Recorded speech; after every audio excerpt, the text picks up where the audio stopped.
Bon, Stéphane, bonjour. Est-ce Bonjour. que tu peux nous parler de l'organisation que tu diriges, IRFA Sud? Alors, FASUT est un organisme de formation professionnelle, une entreprise associative de formation professionnelle. Donc, nous avons 15 implantations permanentes sur l'Occitanie. Aujourd'hui, il y a à peu près 120 équivalents temps plein. Donc, c'est à peu près 300 salariés qui sont présents chez nous sur une année. Alors, notre métier, c'est la formation professionnelle, soit à peu près à concurrence de 30% en préalable, en amont de la qualification, soit la formation qualifiante qui aboutit à une certification dans différents métiers, le service aux personnes, le secrétariat gestion compta, les métiers du commerce et de la vente et les métiers de la propreté. D'accord. Avec ça, une activité un peu plus particulière sur les savoirs de base et les compétences transversales, les compétences clés. Voilà pour le métier. On travaille à 2 tiers à peu près pour la commande publique, donc avec un public de demandeurs d'emploi. Et le reste sont des entreprises ou des individus ou des OCA qui financent des formations. Poser si on raisonne autour de la mise en œuvre des AFEST, ce sur quoi on va discuter par la suite. Les métiers clés à IRFA Sud. Alors évidemment, le métier de formateur qui est en très forte mutation actuellement, depuis quelques temps, mais je crois que la mutation s'accélère. Sous l'effet, de la pénétration des outils digitaux dans tous les pores de notre vie quotidienne.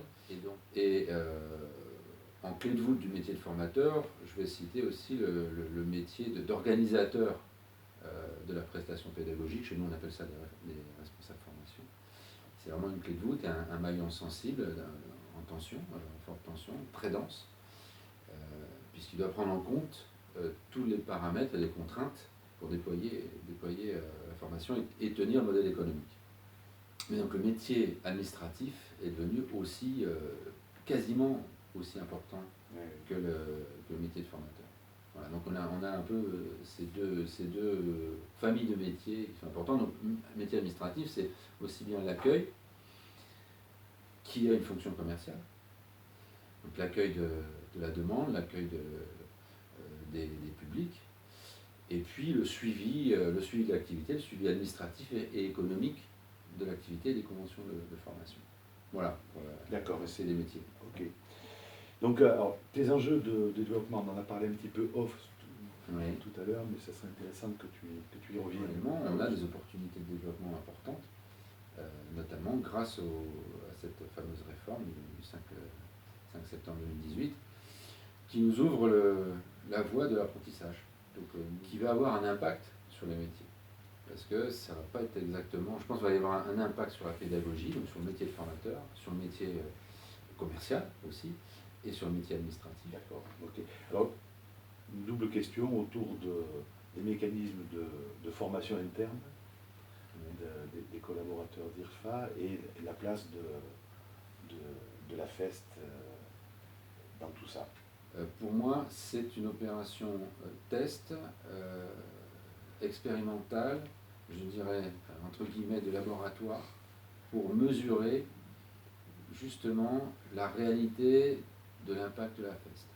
Sur un plan externe, c'est-à-dire en quoi cette nouvelle modalité dont on parle énormément va faire bouger les lignes sur le marché.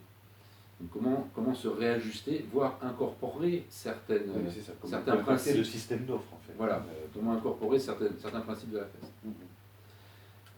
Ça, c'est l'aspect externe marché. Et à l'interne, on a une problématique importante d'évolution des compétences. Je l'ai dit, des formateurs en premier lieu.